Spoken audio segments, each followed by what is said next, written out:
Se nuk është aq e lehtë për partitë të televizionit, se po të shikosh të gjithë konfigurimin e rezultatit të zgjedhjeve, për shembull po ndalim tek Lidhja Demokratike e Kosovës, marrim 2 komuna, marrim Fushë Kosovën dhe Pejën.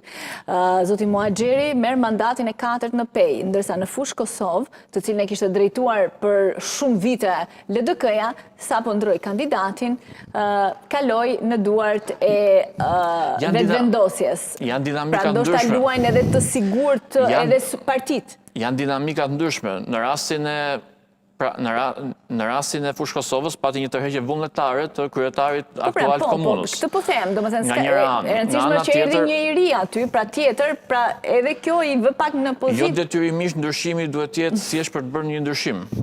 Patjetër që gjykohen dinamikat në të cilat zhvillohet jeta politike në një bashki apo komunë caktuar. Jo detyrimisht duhet ndryshim për hir të ndryshimit.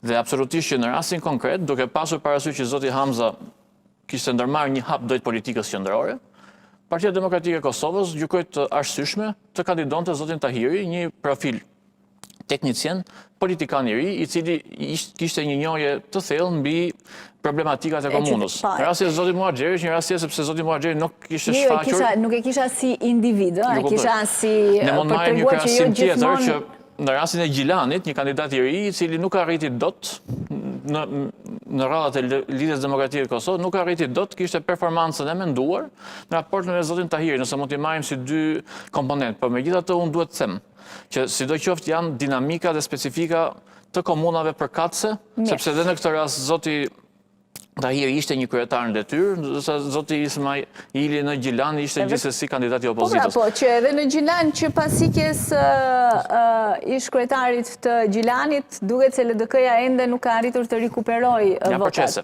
Janë procese. Për çfarë, se po kthejmë edhe një herë tek Mitrovica.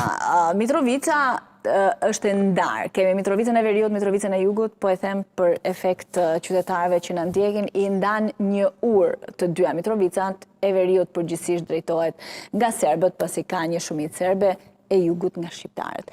Beteja bëhet për komunën e Jugut që drejtohet nga shqiptarët, se po t'ishte për të Veriut, kuptohet gjithë energjia, sepse gjithë energjia, qeverisja, kali i betejës i zotit Kurti ka qenë Veriu.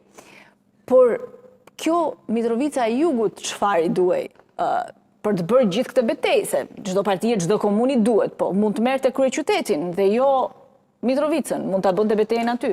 Pari 2023-shit, ne jemi dëshmitar të faktit që e gjithë retorika dhe veprimi i qeverisës dhe në të njëjtën kohë dhe kjo retorike shtrirë edhe në ndikimin në opinionin publik, kishte të bënte me suksesin e proklamuar nga lëvizja vetëvendosje mbi shtrihjen e sovranitetit në veri të vendit.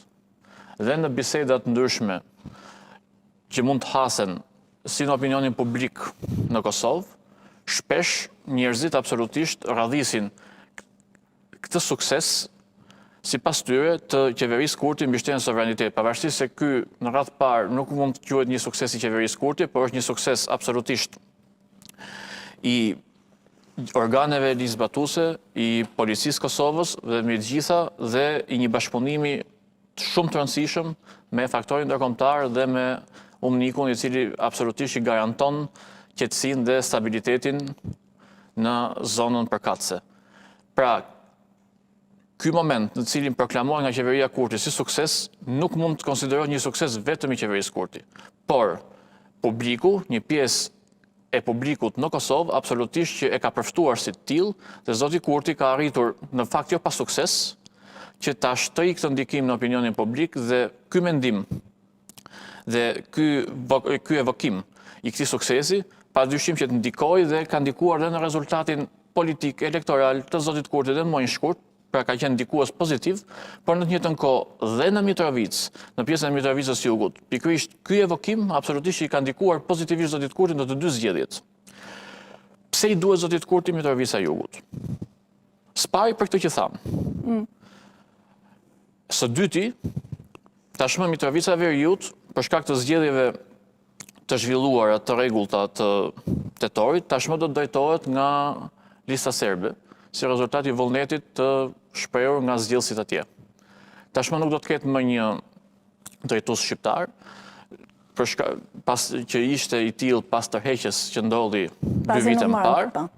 Dhe tashmë Mitrovica e Veriut do të drejtohet nga një përfaqësues i listës serbe. Padyshim që dy komunat funksionojnë të ndara, secila është në integritetin e vet territorial, nëse mund ta quajmë të tillë, i tillë në fakt është. Por në të njëjtën kohë zoti Kurti, si rezultat i retorikës tij, i përpjekjes tij për të ndikuar dhe në opinionin publik dhe për të paraqitur dy modele, ai kërkon komunën e Mitrovicës Jugut që ta qeverisë përmes përfaqësuesit të tij, që praktikisht do të jetë zoti Kurti dhe thjesht zoti Peci do të jetë një jetësues tërësisht i vizionit, modelit të zotit Kurti, dhe kërkon që të ballafaqojë dy anë të medaljes. Mitrovicën e Veriut nga njëra anë me listën serbe dhe nga ana tjetër Mitrovicën e Jugut.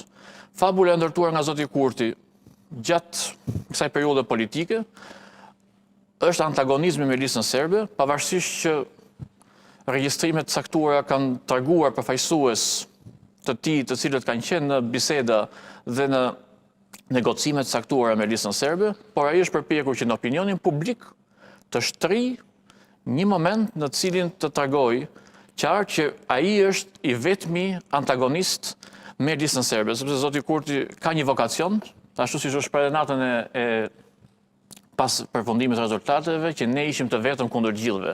Pra ky sensi epik politik i zotit Kurti, që gjithmonë ai është aty dhe të tjerët janë gjithmonë përballë, që thjesht ka ndikuar negativisht dhe ka polarizuar tej mase